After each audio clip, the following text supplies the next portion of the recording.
They gonna get the money up to dig her body back up and have a real autopsy done on there, have a real investigation on there. Who's it gonna hurt? I didn't know Cassie, but I knew somebody who was going through the same thing she was going through, and that was Kim Porter. You gotta realize, man, Kim death wasn't even investigated, bro. And if somebody is telling them that they seen a freak off tape that wasn't supposed to get out, that wasn't supposed to be known to nobody or seen by nobody, if you tell them that you saw it and you saw some of the disgusting things that they were doing, wouldn't they react in that way? I mean, he actually caught HIV, like having like a lot of women. Oh yeah, let's just go down the rabbit hole of all of his sins. I'm just saying. You want to know what's wild about that though? He faced that head up. He did. And he didn't stop. And he didn't stop doing what he's done. He an advocate. Now he did that. And period. Listen to me. He faced that head up. How many dudes is running around undetectable? G. Come on. In the game. Man. Because I could tell you 20 right now that I could rattle off names, and wouldn't nobody be able to sue me. Like. First time I saw it was in a music studio. Like every other industry. First time I saw Paris Hilton's tape, A Night in Paris, was in the studio. The first time I saw Mary J. Blige being gagged on camera at Death Row after hours was in the studio. The girls that used to be part of the music videos have stories to tell. They should. And They're all and if they weren't, they felt like it when they went home. They called it entertainment. Private parties where the powerful gathered in secret, where fame carried a price no contract could ever explain. For decades, whispers moved through Hollywood's hallways. Stories too dark for tabloids, too risky for anyone to speak aloud. But tonight, those whispers are becoming roars. What if the biggest names in entertainment weren't just partying, but taking part in something far more sinister? What if entire careers were built on silence about systematic abuse? What if the true cost of stardom wasn't just dignity, but health itself? The machine is breaking. The secrets are spilling out. Nothing will ever be the same. The entertainment industry has always survived on secrets, but some are too dangerous to stay hidden forever. What happened to Kim Porter wasn't only a tragedy. It became a blueprint for systematic mistreatment repeated over decades. When most people hear DV, they think of isolated incidents. But Gene Deal describes something far more deliberate, a pattern of entrapment that started with physical violence and grew into something even darker. I know Kim got tired. That's why she took that corkscrew and ripped his damn arm out. Tried to rip his arm off for putting his hands on him. I know she was tired. Them pillow fights and that smothering her with the pillows and all that, like he playing with her. I know she was tired. Kim Porter's exhaustion with Diddy's violence wasn't only about the bruises. It was about a woman realizing she was trapped in a system built to crush her spirit. The physical abuse was just the surface. The real trap wasn't the beatings. It was the business ties that made escape nearly impossible. When someone controls your career, your income, and your connections, leaving isn't just difficult. It can be life-threatening. He knows that, bruh. Kim couldn't have nobody, bruh. Kim couldn't have nobody. You understand what I'm saying, bruh? Diddy could do whatever, Puff could do whatever he wanted to do, Brother Love could do whoever he wanted to be. If Kim ever tried to get with somebody, Puff would interfere with them or with her trying to be with them. He wasn't letting that happen. Unless he was bringing them to the picture. That's what he used Kim for, bro. He wanted to make a deal with somebody. He'll get another girl and a guy who that he's trying to make a deal with, and him and Kim, them, they all party together, man. He used Kim for that.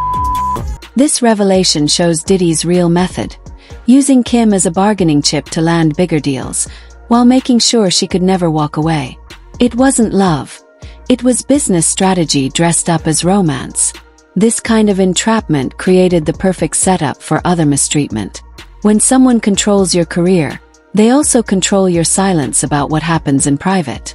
But Kim Porter tried again and again to break free, and that's when the real danger began. Kim Porter says she dumped Diddy. I feel like In a statement to the TV show The Insider, she says she decided to end what she calls her on-again, off-again relationship with Sean Diddy Combs. She says it was in the best interest of both them and their family. Kim Porter wasn't a victim who stayed. She was a victim who kept trying to leave. But every attempt to break free only tightened the trap, until leaving meant risking her life. Her death wasn't just the tragic end of a toxic relationship. It was the predictable outcome of a system built to silence someone who knew too much and refused to stay quiet. When Kim Porter died in 2018, the official story came quickly and neatly. Pneumonia, natural causes, case closed. But according to Gene Deal, the truth points to a cover-up so obvious it feels like a handbook for erasing inconvenient witnesses. The first red flag wasn't in what investigators uncovered. It was in what they were stopped from uncovering. When evidence disappears before detectives even arrive, that's not incompetence. That's coordination. Realize, man, Kim's death wasn't even investigated, bro. Her death wasn't even investigated. And it should have been a proper investigation so all the family members can feel like that there was no foul play in her death. How is it that you know how we are as a people? I don't believe that 10% of your viewers that's watching this don't keep their phone when they go to sleep in arm reach. How is it that there was no electronic products or gadgets around Kim's bed? Her laptop missing, her cell phone's missing. Everything is missing that she could get in touch with her little girls if they not at home or her friends or family. All that's missing. How is it that, and this is hearsay, that the detectives did not even view the body in the bed where she died at? That the coroner had already removed her, pronounced her dead, and told the detectives that it was no foul play.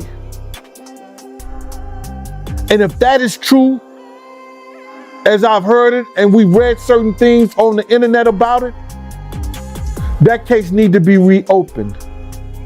We know that Kim, and it's in the this is in the documentation. Shout out to Paperwork, at the Paperwork part. I gotta shout him out, man, because he looked in the paperwork and it said Kim received a massage for about an hour when she's supposed to have full-blown pneumonia. Who gives somebody a massage when they got pneumonia? And do we know whether she used that baby oil or not for that massage? It makes you say, that's a big man. You got to understand, man, that it's a lot of stuff that has been happening. The destruction of evidence was staggering. The coroner moved Kim's body before detectives could even examine the scene. Electronics that likely held key communications went missing. And most telling of all, someone said to be dying from pneumonia was given a massage instead of urgent medical care. Pneumonia patients don't get massages. They get oxygen and intensive treatment. That detail alone suggests Kim Porter wasn't dying from respiratory failure. She was being eliminated under the cover of a medical explanation. But the cover-up faced one problem. witnesses. And as Gene Deal reveals, that problem was solved through carefully enforced silence. Father, that is in the police report. That this is in the police report. That Dallas Austin's daughter, who was a friend of Kim's, left her house at 8 o'clock. That Kim had made a call, 911 call at 2:15 that morning. And I don't know what happened in the 911 call or what was said.